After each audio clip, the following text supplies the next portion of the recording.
J'ai payé toutes les factures pendant 4 années consécutives. Aujourd'hui, ma mère Y a installé les Golden Retrievers. Ta chambre est maintenant la leur. Elle m'a aboyé dessus. J'ai souri, j'ai laissé un papier, et j'ai coupé le Wi-Fi. Bonne chance avec le loyer, ai-je dit, puis je suis partie. En ouvrant la porte d'entrée, la première chose que j'ai vue fut une gamelle en acier inoxydable posée sur mon dossier d'impôt. Pas à côté, dessus.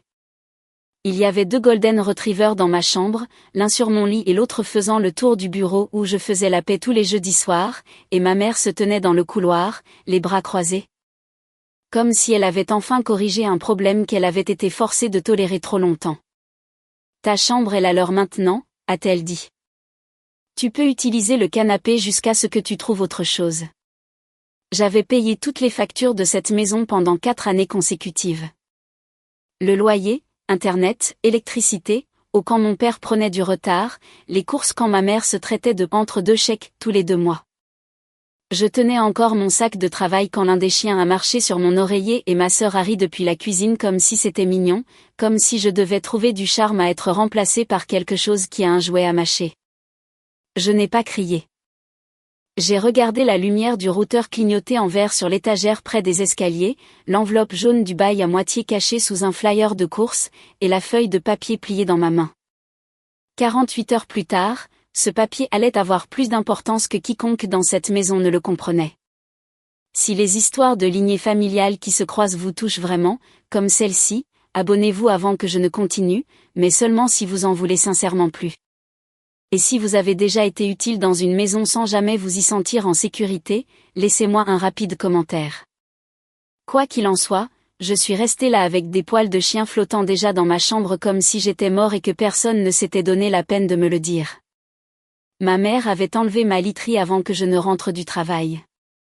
Ce détail m'est resté plus que les chiens. Le draus avait disparu. Ma couverture bleue était pliée en un carré serré et fourrée dans un sac poubelle noir avec quelques-uns de mes vêtements.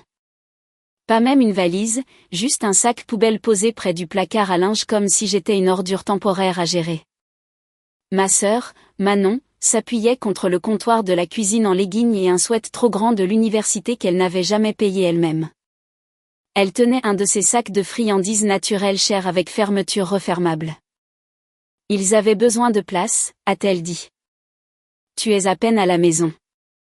Je l'ai regardé, puis les chiens, puis la photo de famille encadrée que ma mère avait déplacée de la table d'entrée sur ma bibliothèque, juste au-dessus de la caisse qu'ils avaient calée là où se trouvait mon panier à linge. Cette photo me comprenait, mais à peine. Ma sœur au milieu, ma mère tournée vers elle, mon père souriant dans la direction de qui avait besoin de sourire. J'étais sur le bord, dans mon uniforme de travail parce que j'étais rentrée directement d'un long service ce jour-là, aussi. À peine à la maison, ai-je dit. Ma voix est sortie plus plate que je ne l'avais voulu. Ma mère a haussé une épaule. Tu travailles. Tant mieux pour toi.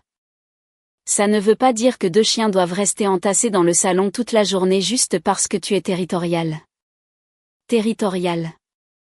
J'ai failli en rire. La chambre dans laquelle j'avais dormi depuis mes 14 ans était devenue une chenille en un après-midi, et c'était moi, apparemment, qui était dramatique. Mon père était sur le porche, visible à travers la porte vitrée, faisant semblant d'ajuster la poignée lâche du couvercle du barbecue. Il faisait ça quand il ne voulait pas être dans la pièce pour quelque chose de laid. Il trouvait des objets qui avaient soudainement besoin de toute son attention morale. Tu savais, lui ai-je demandé à travers la vitre. Il n'a pas répondu tout de suite. Puis il a ouvert la porte juste assez pour dire, ta mère a dit que c'était temporaire. Le stupide, c'est qu'une demi-seconde, une partie ancienne et affamée de moi s'est encore accrochée à ce mot, temporaire. La maison sentait le bleach, la fourrure mouillée, et le poulet au romarin que j'avais préparé la veille et étiqueté pour la semaine. L'un des contenants était déjà ouvert sur le comptoir avec une cuillère de service.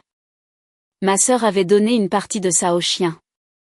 J'ai posé mon sac de travail par terre très soigneusement. Sur la table de la cuisine se trouvait la facture Internet que j'avais payée 3 jours plus tôt. Un avis électrique rose de retard datant de 2 mois que j'avais réglé sans le dire à personne et un reçu du magasin d'animaux pour presque 200 € de produits de toilettage, de croquettes spéciales, et de plaques d'identification assorties en laiton brossé. Du laiton brossé pour les chiens. Ma mère me devait encore 312 € pour la réparation du chauffe-eau de mars. C'était ça, la forme de notre famille. Pas des sentiments, des reçus. Sortez les caisses de ma chambre, ai-je dit. Manon a levé les yeux au ciel. Oh mon Dieu! Ma mère s'est rapprochée, ne criant pas encore, ce qui pour elle était toujours pire. Tu n'as pas le droit de faire des demandes dans une maison que tu n'as pas achetée. Je l'ai regardée, puis l'enveloppe du loyer, puis le routeur, puis de nouveau elle. Non, ai-je dit calmement. Je suppose que non. J'ai pris la feuille pliée de ma main et je l'ai posée à côté de la corbeille à fruits. Pas en dessous, à côté, où elle devrait la voir. Ma mère a froncé les sourcils. Qu'est-ce que c'est? Tu le liras. Je me suis dirigée vers l'étagère du routeur, j'ai débranché le cordon d'alimentation, et j'ai regardé la lumière verte s'éteindre. Manon s'est redressée si vite qu'elle a failli laisser tomber le sac de friandises. Qu'est-ce que tu fais? Je coupe une facture, ai-je dit. La voix de ma mère s'est aiguisée. Remets ça. J'ai repris mon sac de travail, j'ai attrapé le sac poubelle avec ma couverture, et j'ai ouvert la porte d'entrée. Ma main était sur la poignée quand ma mère a lancé la phrase qui a tout conclu. Si tu pars à cause des chiens, a-t-elle dit, ne reviens pas en disant que tu as été mise dehors. Je me suis retournée et je l'ai regardée. Vraiment regarder la femme qui m'avait laissé porter la maison comme si c'était un exercice de formation du caractère. Ma sœur se tenant dans mon entrée avec 2 chiens souriants et aucune idée de combien la chambre qu'elle avait prise coûtait réellement. Mon père, toujours à moitié sur le porche, déjà en train de se préparer à se souvenir de ça dans la version la plus facile pour lui. Puis j'ai souri. Bonne chance avec le loyer, ai-je dit, et je suis partie. Avant d'aller plus loin, je veux vous dire quelque chose clairement. La majeure partie de cette histoire est vraie, exactement comme elle a vécu dans mon corps.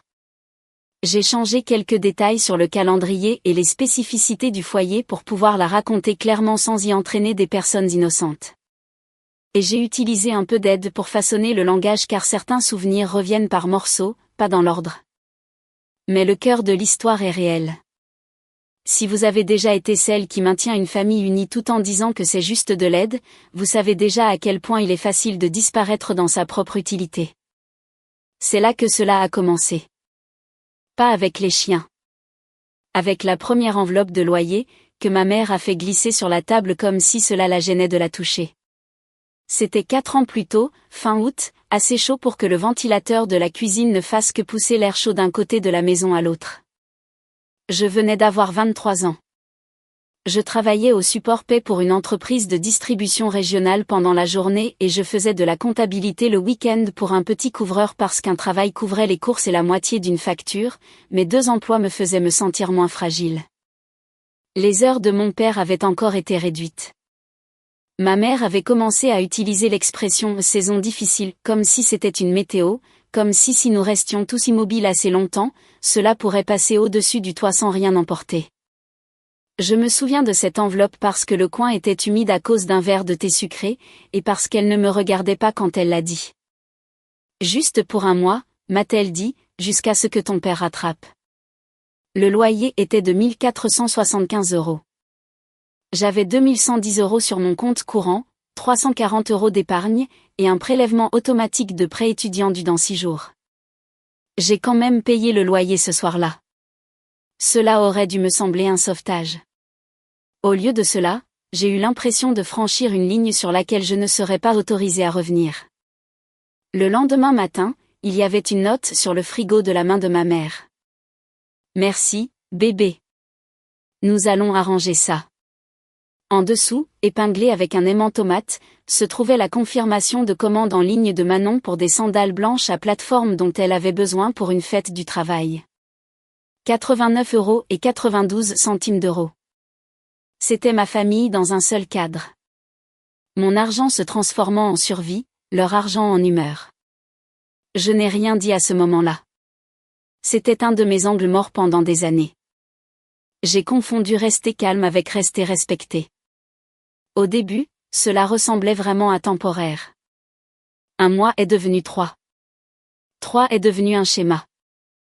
Mon père entrait, la mâchoire serrée, et disait que les heures supplémentaires allaient bientôt reprendre. Ma mère ouvrait le courrier au-dessus de l'évier comme si l'eau courante pouvait adoucir les chiffres. Manon entrait et sortait avec ses ongles de salon, des excuses douces, et des histoires sur la façon dont la vie était chère pour tout le monde en ce moment. Pendant ce temps, j'ai construit un système nerveux à la maison. J'ai mis chaque date d'échéance dans une feuille de calcul codée par couleur. Bleu pour les services publics, vert pour le loyer, jaune pour les courses, rouge pour tout ce qui pouvait être coupé, verrouillé, ou nous humilier. Je savais que la facture d'électricité était plus élevée en juillet et août parce que le vieux climatiseur à l'étage haltait comme s'il avait de l'emphysème.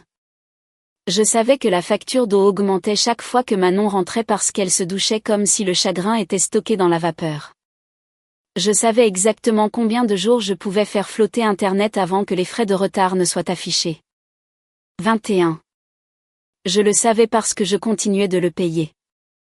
Il y a des mémoires corporelles qui ne sonnent pas dramatiques quand on les dit à voix haute. La pincée dans mon épaule droite en portant des sacs lourds sur les marches du Porsche après un service de 10 heures. Le sillon rouge laissé par ma bretelle de soutien-gorge après avoir transporté des bidons de déterge d'1 gallon parce que ma mère aimait la marque chère mais ne semblait jamais avoir d'argent pour le détergent. La façon dont mon estomac se glaçait chaque fois que j'entendais le claquement du couvercle de la boîte aux lettres.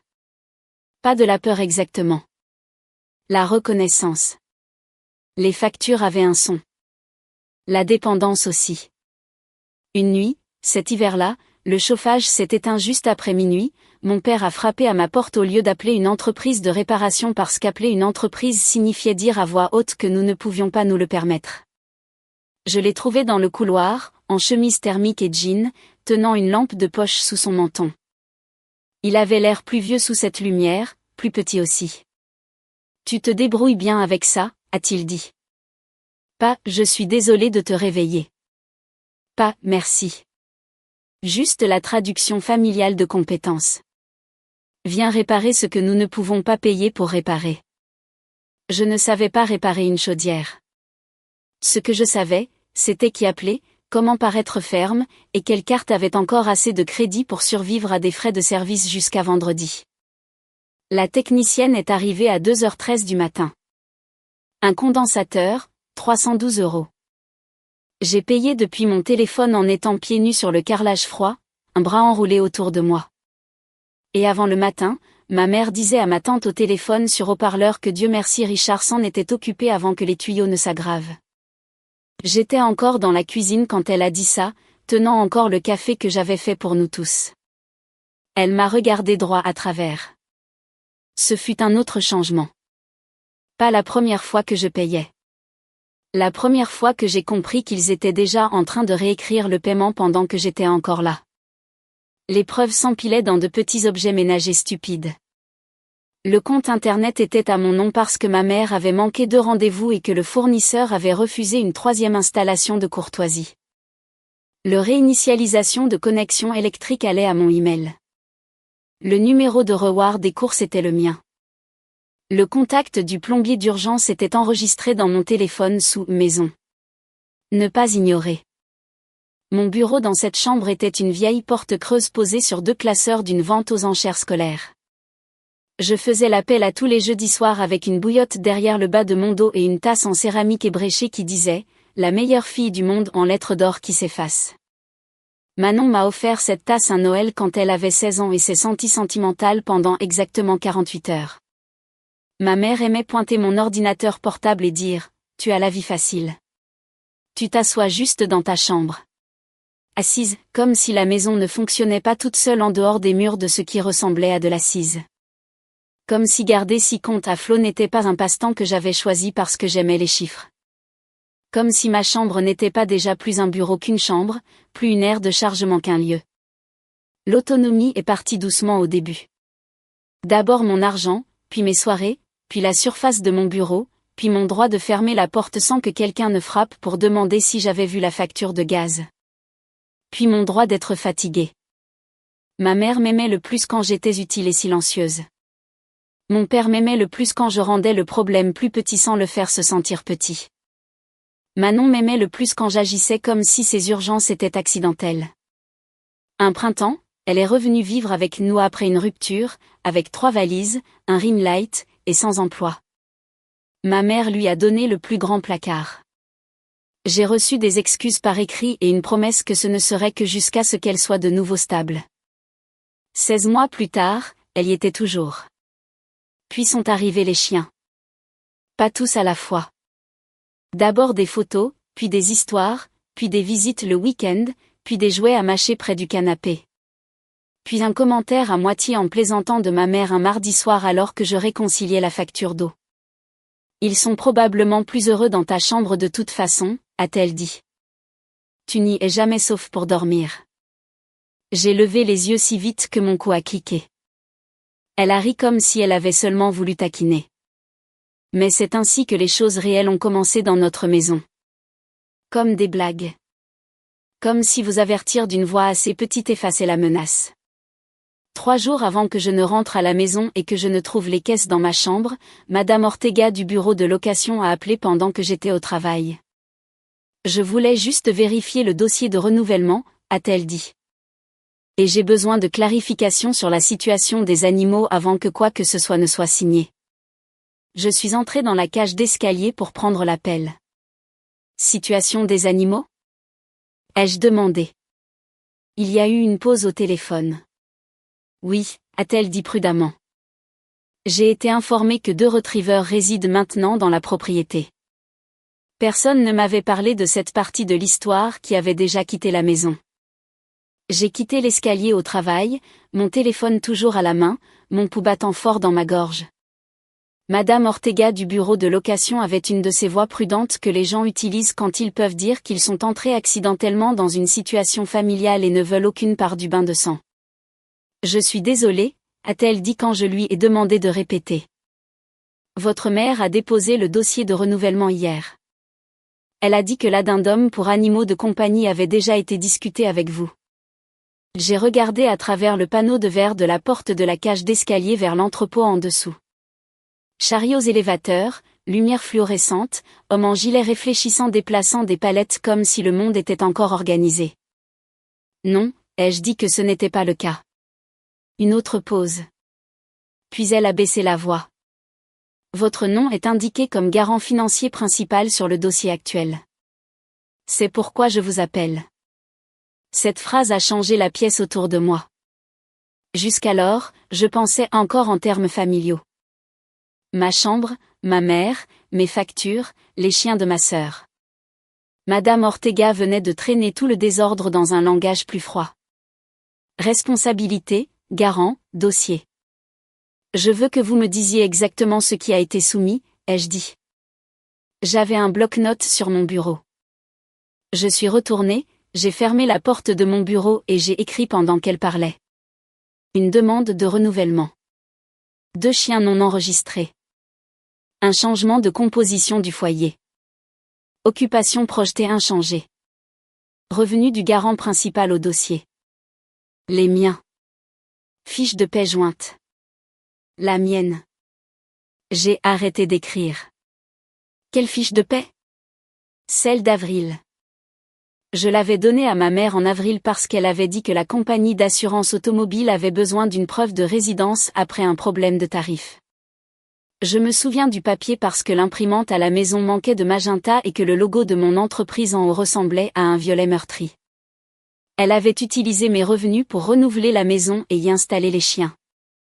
Pas demandé, utilisé. Ce fut la première fissure réelle externe.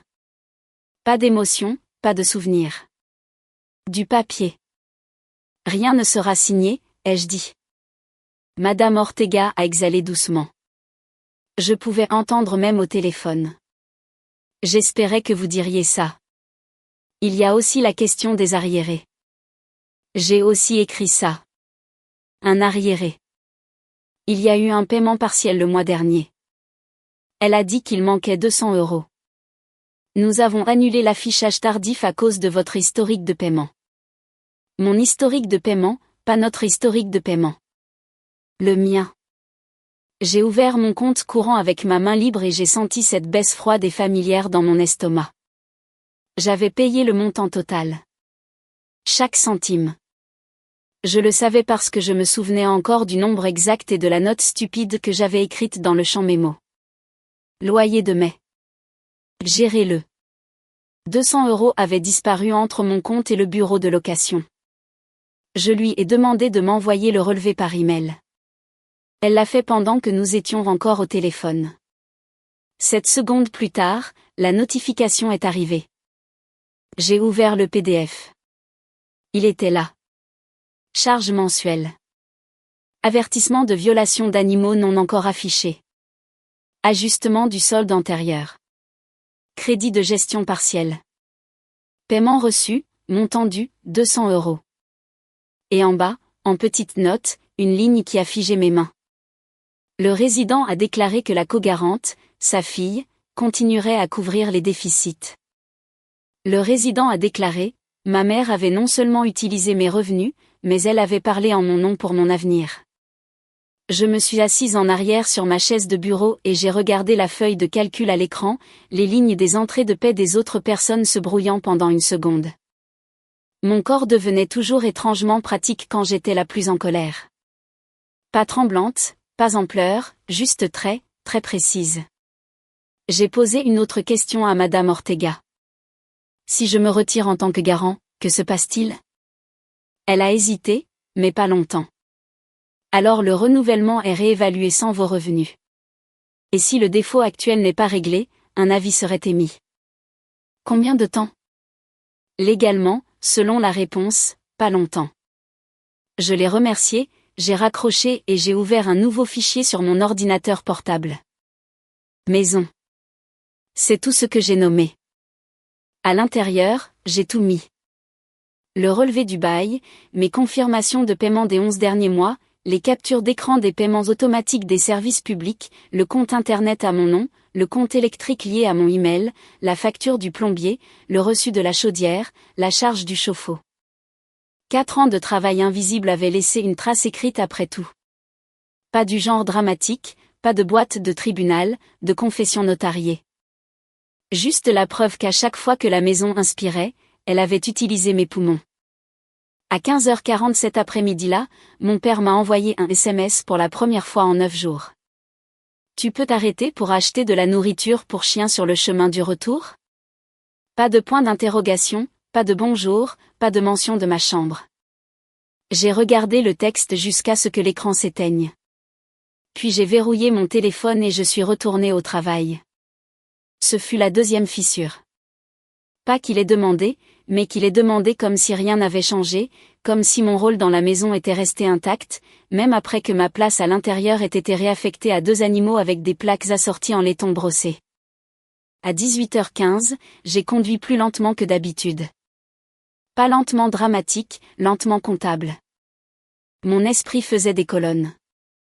Si je partais, qu'est-ce qui s'arrêterait en premier? Internet immédiatement. C'était à mon nom. Les services de streaming ce soir-là. Ma carte de course et mon compte de livraison. Le même jour. L'électricité prendrait plus de temps parce que je ne les mettrais pas en danger par dépit. Mais je pouvais séparer la responsabilité du paiement. Le loyer. C'était le vrai mur. Bonne chance avec le loyer n'avait pas été une phrase. C'était des mathématiques. La maison avait l'air normal quand je suis arrivée. Lumière du porche allumée. La voiture de Manon de travers dans l'allée parce qu'elle ne redresse jamais à la deuxième tentative. Les bottes de travail de mon père près du paillasson. Rien sur le devant ne disait fraude ou dépendance ou trahison. C'est ce qui rend ces maisons difficiles. Elles photographient presque toujours comme ordinaire. À l'intérieur, l'un des chiens a glissé sur le sol et s'est arrêté à mes genoux. Il avait mon ancien sweat attaché autour de sa taille comme une sorte de harnais de joke. Manon le filmait avec son téléphone. « Regarde », a-t-elle dit en riant. « Il t'a choisi. » J'ai regardé mon sweat. Poignet effiloché gris, logo de collège communautaire de ma 2e année. J'avais dormi dedans pendant les paniques hivernales des services publics et une grippe intestinale.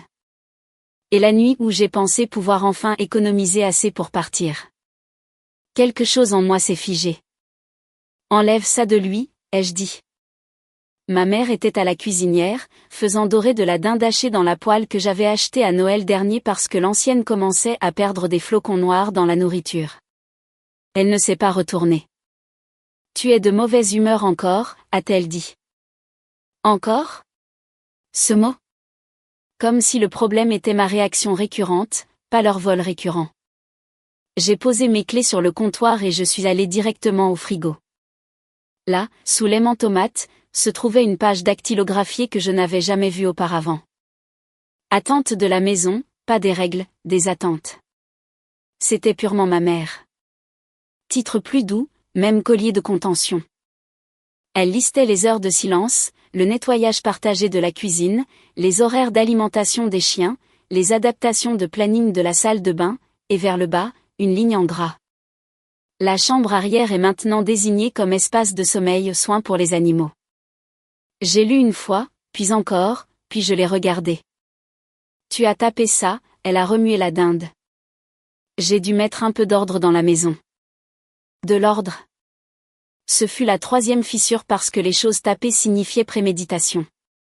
Cela signifiait qu'elle n'avait pas réorganisé ma chambre dans un accès de cruauté. Elle l'avait planifié, nommé, formaté en 11 calibri, et affiché au réfrigérateur avec mon aimant.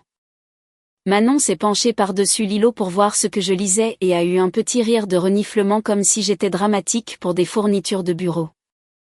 Ce n'est pas si grave. J'ai retiré le papier et je l'ai plié une fois. Puis j'ai remarqué autre chose sur le comptoir à côté des friandises pour chiens et du paquet de dinde.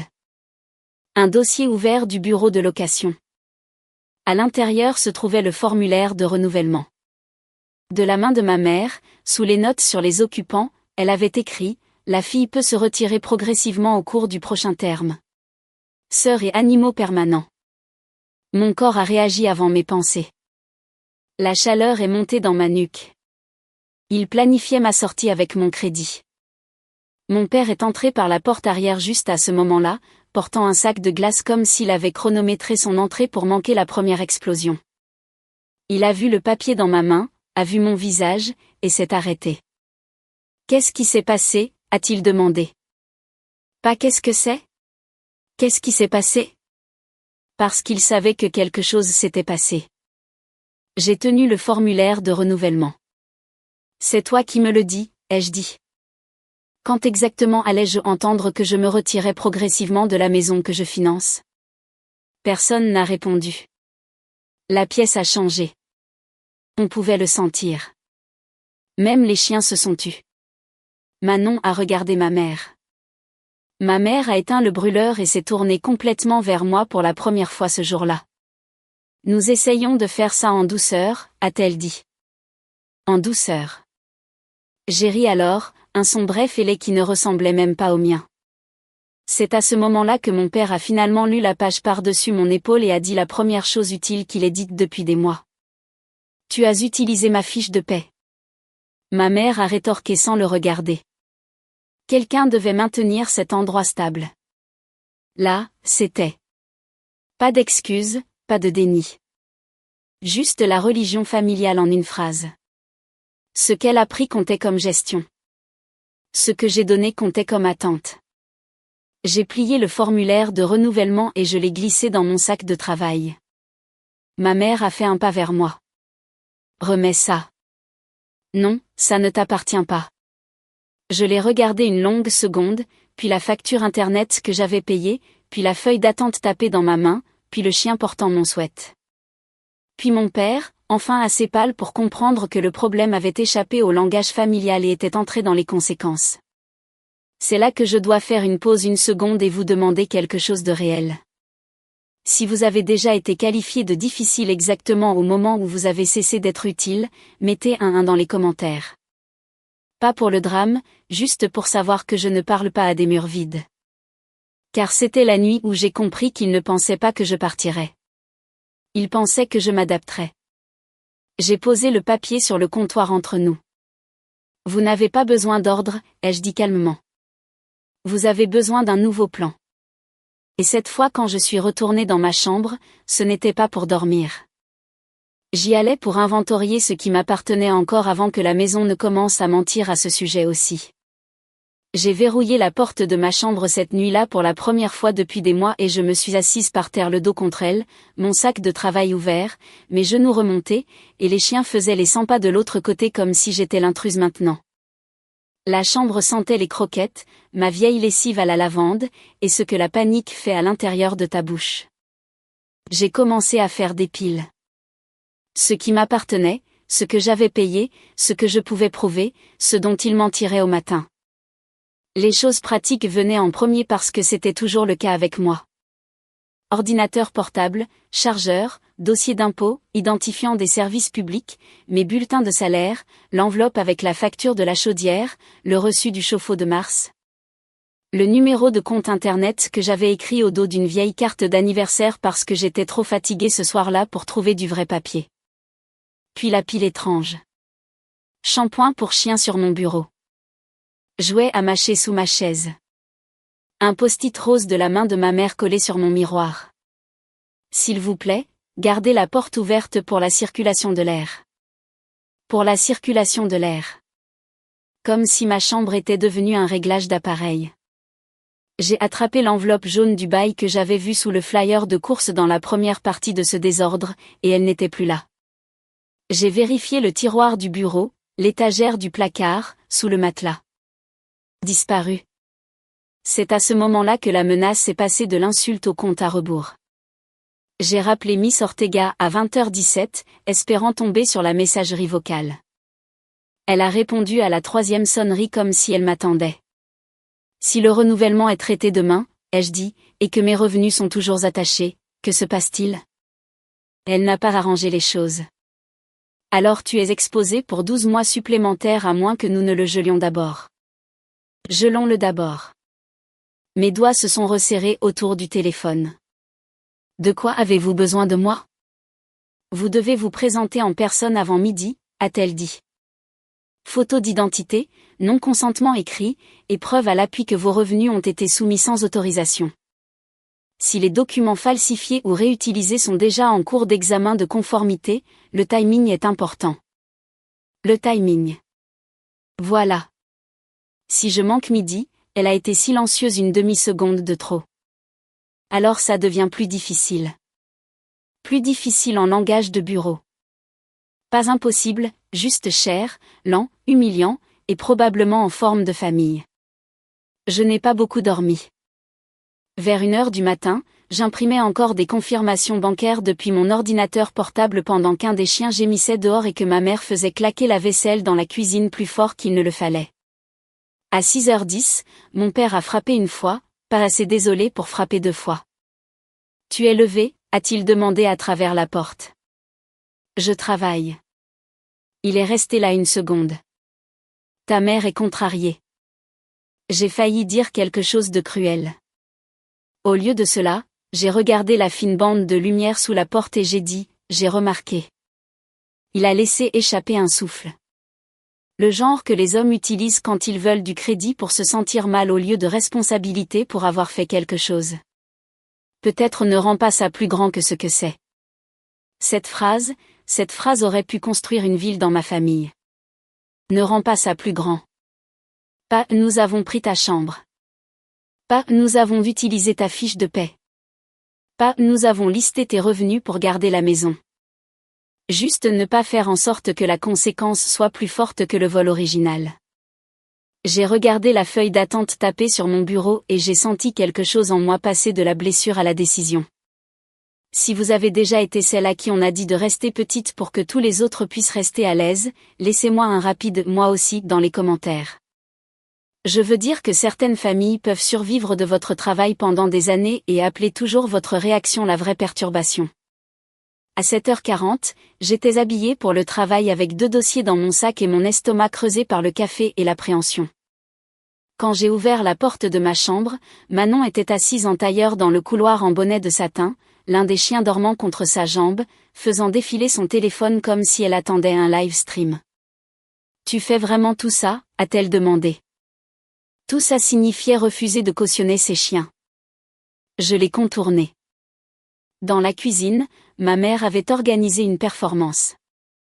Toast, café, mon yaourt aux myrtilles préféré dans un bol que j'avais acheté chez Target pendant une brève période où je croyais encore que de petites améliorations pouvaient adoucir un foyer.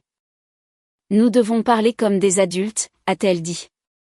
Ce ton signifiait embuscade portant du rouge à lèvres. Je suis restée debout.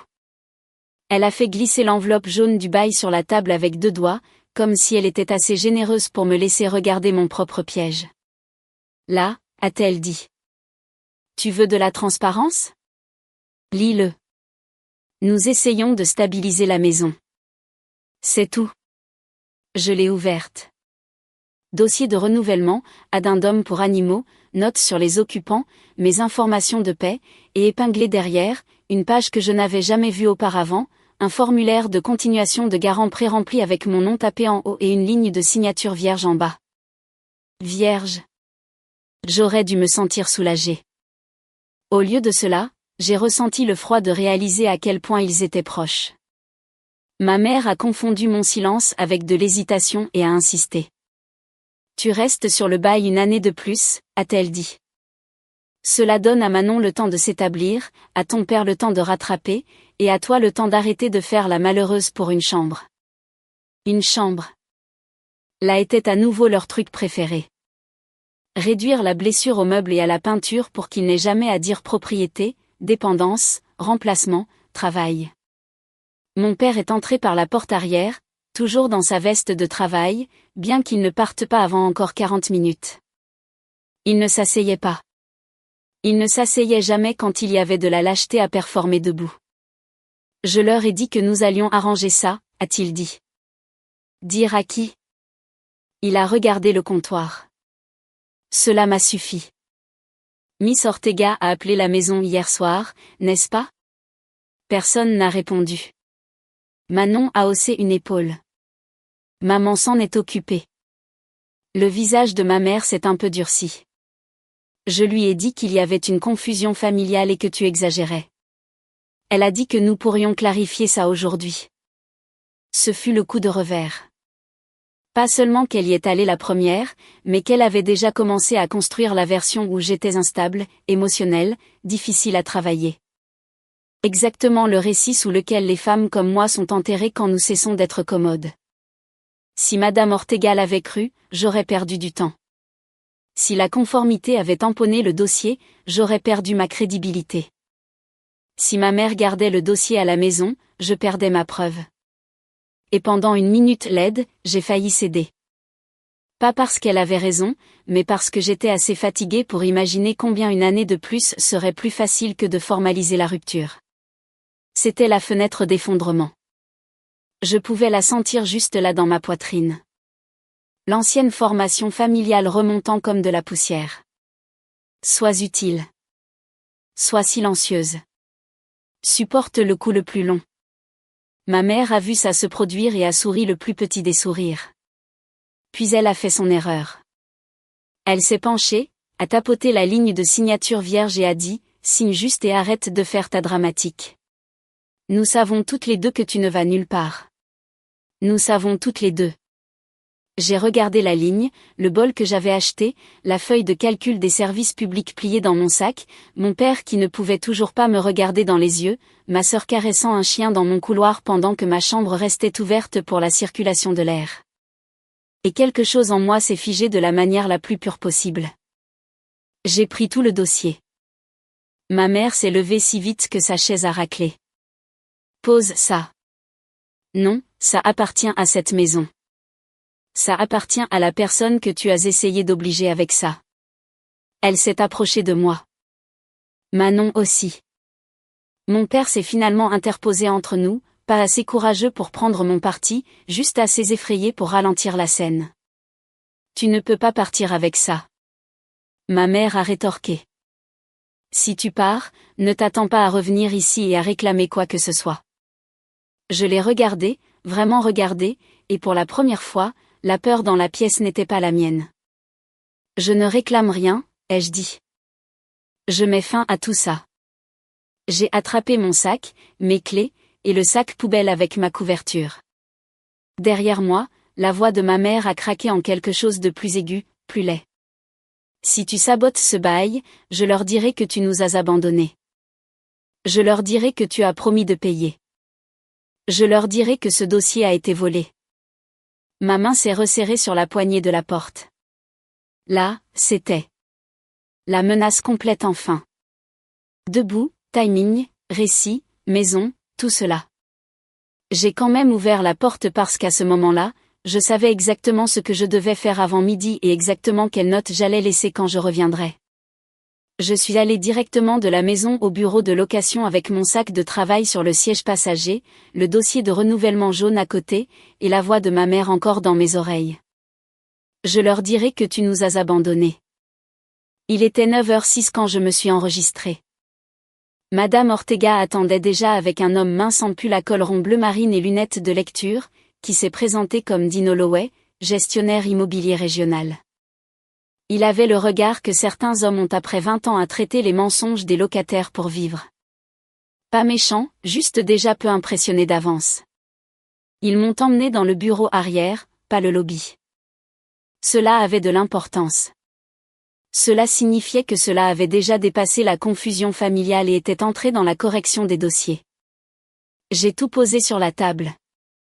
Mes confirmations bancaires pour 11 mois de loyer, les paiements automatiques des services publics, le compte internet à mon nom, la facture de la chaudière, le reçu du chauffe-eau, la feuille d'attente tapée, le dossier de renouvellement avec mes revenus attachés, et puis...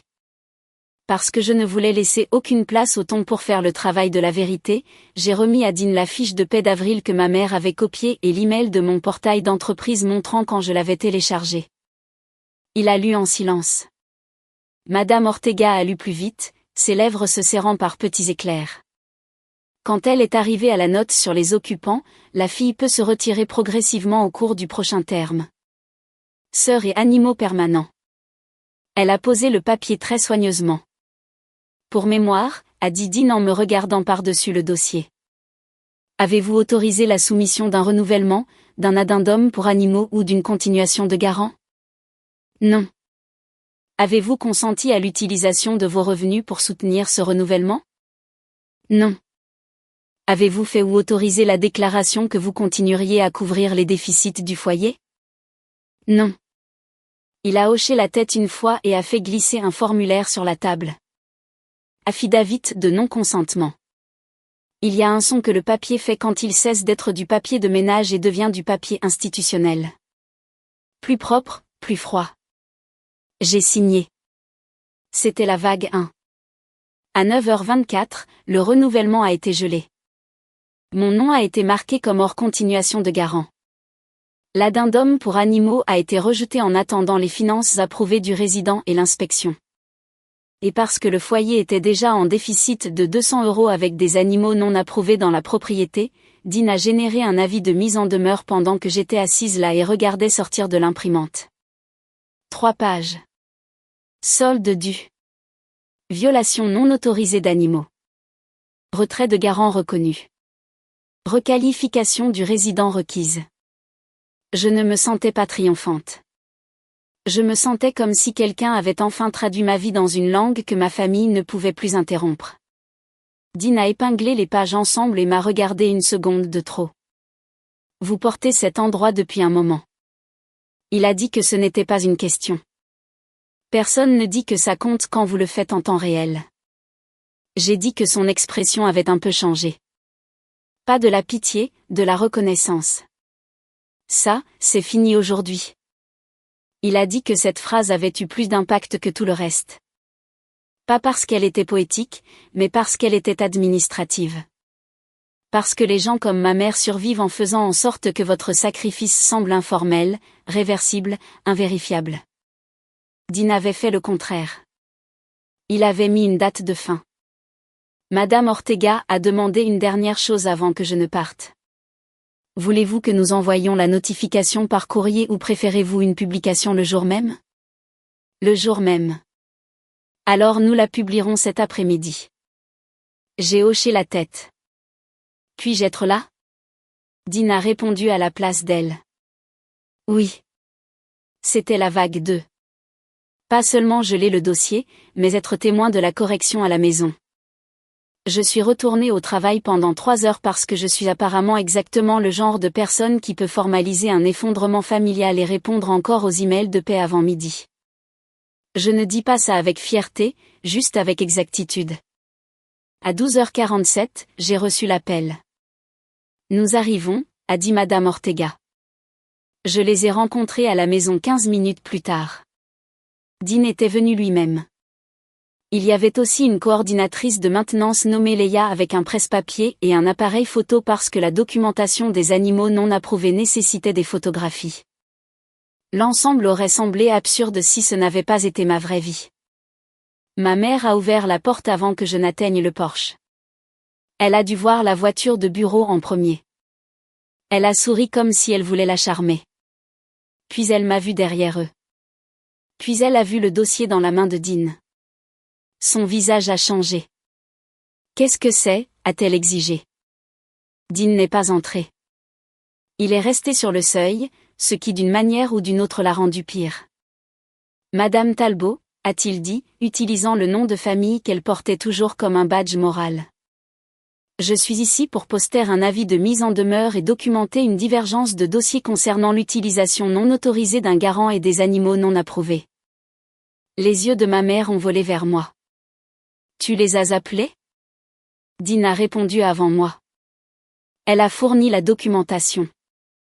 Nous l'avons vérifiée. Il y a un certain type de silence que les familles font quand le mensonge doit quitter la maison parce qu'un étranger l'a entendu. Mon père est arrivé derrière elle, toujours dans sa chemise de travail, le visage déjà pâle. Manon était dans le couloir avec l'un des retrievers par le collier et l'autre girant autour de ses genoux. Elle avait l'air plus énervée qu'effrayée, ce qui me dit qu'elle pensait encore que cela pouvait se résoudre par l'attitude. « Ce n'est que du papier » a-t-elle dit. Leia a levé son presse-papier. « C'est maintenant. » C'était la vague 3. La partie publique n'était pas une foule. C'était suffisant. Un responsable de bureau, un responsable régional, une coordinatrice de maintenance avec une caméra horodatée. Ma mère a commencé à parler trop vite. C'est un malentendu. Ma fille vit ici. Elle aide. Les familles combinent des choses tout le temps. Dean lui a tendu la vie. Elle peut résider ici, a-t-il dit calmement, mais elle n'est plus reconnue comme garant sur ce dossier à compter d'aujourd'hui. Toute utilisation ultérieure de ces informations de revenus ou de sa représentation de consentement financier constituerait une fausse déclaration. Mon père a pris le dossier de ses mains et a lu la première page. Ses mains tremblaient assez fort pour faire claquer le papier. « Combien de temps avons-nous » a-t-il demandé. « Remboursement du solde d'ici vendredi » a dit Dean. « Document de requalification avant la fermeture des bureaux lundi. Animaux soient approuvés dans des conditions conformes au dossier, soient retirés. Sinon, le renouvellement ne sera pas procédé. » Ma mère s'est tournée vers moi alors, la voix assez aiguë pour couper. « Tu ferais ça pour une chambre. » J'attendais cette phrase. Mon corps aussi, apparemment, parce que toute la chaleur s'est échappée de moi d'un coup. « Non, ai-je dit, j'ai fait ça pour 4 ans. » Elle a ouvert la bouche, mais il n'y avait plus de place pour y mettre ça. Leia est entrée juste assez loin pour photographier les caisses, les gamelles, la literie pour chien dans ma chambre, et la feuille d'attente tapée toujours sur le comptoir de la cuisine où je l'avais laissée ouverte. Cette feuille était ma partie préférée de la journée. Pas parce qu'elle était cruelle, mais parce que ma mère avait créé sa propre pièce à conviction. Pendant qu'il faisait la documentation, je me suis dirigée vers le modem sur la table et je l'ai débranché. Manon a cligné des yeux. « Qu'est-ce que tu fais ?» J'ai aussi pris le routeur. J'emporte mon compte avec moi. Tu ne peux pas faire ça. Ma mère a rétorqué. Je l'ai déjà fait. À cet instant précis, le téléphone de Manon s'est déconnecté du réseau sans fil. Le petit haut-parleur intelligent dans la cuisine a émis un carillon confus, et la télévision dans le salon est devenue noire et s'est mise en tampon. Des petites choses, de belles choses. J'ai pris une feuille de papier imprimante dans mon sac, je l'ai posée à plat sur le comptoir, et j'ai écrit en grosses lettres parce que je ne voulais que personne prétende plus tard qu'il ne pouvait pas lire. À compter d'aujourd'hui, je ne paie plus le loyer, Internet, ou les déficits de cette maison. N'utilisez pas mon nom, mes fiches de paie, ou mes comptes pour aucun dossier, bail ou paiement. Vous vouliez ma chambre pour les chiens. Bonne chance avec le loyer. J'ai signé mon nom en bas une seule fois. C'était la note unique. Pas longue, pas théâtrale, juste vraie. Mon père l'a fixée comme si elle pouvait changer s'il regardait assez longtemps. Ma mère ne l'a pas touchée. Manon a dit la seule chose qu'elle avait vraiment gagnée de la journée. Tu es sérieuse? J'ai fait glisser la note un peu plus près d'eux avec 2 doigts, de la même manière que ma mère avait l'habitude de me glisser des factures sur la table de la cuisine. Oui. Puis j'ai pris mon sac, mon routeur, le sweat gris que le chien portait plus tôt, et la seule photo encadrée de ma chambre qui n'avait jamais trouvé sa place sur l'un de leurs murs. Quand je suis sortie sur le porche, Dean s'est écarté pour me laisser passer. Pas par pitié, par reconnaissance. Derrière moi, ma mère a finalement appelé mon nom sur le ton qu'elle utilisait quand elle pensait être encore à temps pour arrêter quelque chose. Je ne me suis pas retournée. À ce moment-là, la pièce avait compris. Le dossier aussi. J'ai dormi la première nuit dans un studio meublé au-dessus d'un magasin de serrurerie à 3 pâtés de maison du travail. Le lit était trop mou. Le mini-frigo faisait du bruit toutes les 20 minutes et les stores laissaient passer une bande de lumière orange du parking qui atterrissait directement sur ma gorge. J'aurais dû détester ça. Au lieu de cela, je continuais à me réveiller avec ce soulagement étrange et vide que l'on ressent après avoir enfin soulevé quelque chose de lourd et que son corps ne sait pas quoi faire de sa propre forme. Pas d'aboiement, pas de vaisselle claquée trop fort pour faire de l'effet. Personne ne me traite de difficile pour avoir réagi à ce qu'ils avaient réellement fait. À 8h12 le lendemain matin, Miss Ortega m'a envoyé une copie du dossier de bail mis à jour. Garant principal retiré. Statut de renouvellement suspendu en attendant la requalification du résident. Avis d'animal non autorisé actif. C'était juste un PDF. Texte noir, en tête gris, logo de la propriété dans le coin. Rien de dramatique, mais je l'ai lu 3 fois quand même. Dossier modifié. Cela comptait plus que je ne le pensais. Vendredi après-midi, ma mère m'a envoyé 6 messages. Aucun d'eux ne disait pardon. Elle a d'abord demandé le mot de passe du Wi-Fi, ce qui, honnêtement, m'a tout dit sur sa hiérarchie émotionnelle. Puis elle a demandé si j'allais vraiment laisser des étrangers jeter la famille à la rue. Par le 4e message, elle était passée à la faute. Par le 5e, elle parlait soudainement de la tension artérielle de mon père. Par message, elle a dit que je prouvais que j'avais toujours voulu les laisser derrière moi. Je n'ai répondu à aucun d'eux. J'ai répondu à mon père 2 jours plus tard parce que son message ne contenait que 7 mots. J'aurais dû arrêter ça il y a des années. C'était tout. Pas de discours, pas de demande, pas de défense. Je l'ai fixé longtemps avant de taper en retour, tu aurais dû. Il n'a pas répondu. Manon a tenu 3 semaines de plus à la maison. C'est ce que ma cousine Brie m'a dit quand elle a appelé, prétendant qu'elle avait besoin du numéro de mon ancien toiletteur pour chien, même si aucun de nous n'avait jamais possédé de chien. Les familles utilisent des courses quand elles veulent donner des nouvelles sans l'admettre. Manon a trouvé un endroit avec une amie à Murfreesboro. Les retrieveurs l'ont accompagnée. Ma mère a essayé de garder la maison encore 1 mois, mais sans mes revenus au dossier et sans le petit saignement discret de mes paiements automatiques, les chiffres ont cessé de faire semblant pour elle. Elles ont réduit leur taille dans une location de 2 chambres près de Nolanville Pike vers le milieu de l'été. Pas de banc de Porsche, pas de jardin clôturé, pas de chambre supplémentaire à redessiner pour quelqu'un d'autre. Ce n'était pas une vengeance. C'était une soustraction. La maison semblait stable seulement parce que j'étais à l'intérieur. Quant à moi, j'ai signé un bail pour un appartement d'une chambre en août. Petite place, dernier étage, mauvaise pression d'eau, serrure parfaite à la porte d'entrée. J'ai acheté mon propre routeur, installé Internet à mon propre nom pour mon propre canapé et mes propres murs, et j'ai remis le sweat gris dans mon placard où aucun animal ne finirait par le porter comme une blague. La première chose que j'ai accrochée était une œuvre d'art. C'était un cadre d'enveloppe blanche. À l'intérieur, j'ai mis une copie de cet email de correction de bail. Pas parce que c'était beau, mais parce que je voulais un simple rappel que je n'avais rien imaginé. Cette chambre est devenue mienne avant les meubles. Brie est venue un samedi avec des plats thaïlandais à emporter et une fougère. Elle a dit que j'avais l'air émotionnellement prête. Nous nous sommes assises par terre en mangeant des nouilles dans des cartons parce que je n'avais toujours pas acheté de table à manger, et elle a regardé autour d'elle et a dit « Il fait calme ici ». Je me souviens avoir ri un peu à cela, non pas parce que c'était drôle, mais parce que j'avais passé tant d'années à penser que la paix serait plus grande. Ça ne l'a pas été. Ça ressemblait à assez d'espace pour les prises, des comptoirs propres, des factures qui correspondent au compte d'où elles viennent, une porte que personne n'ouvre sans frapper.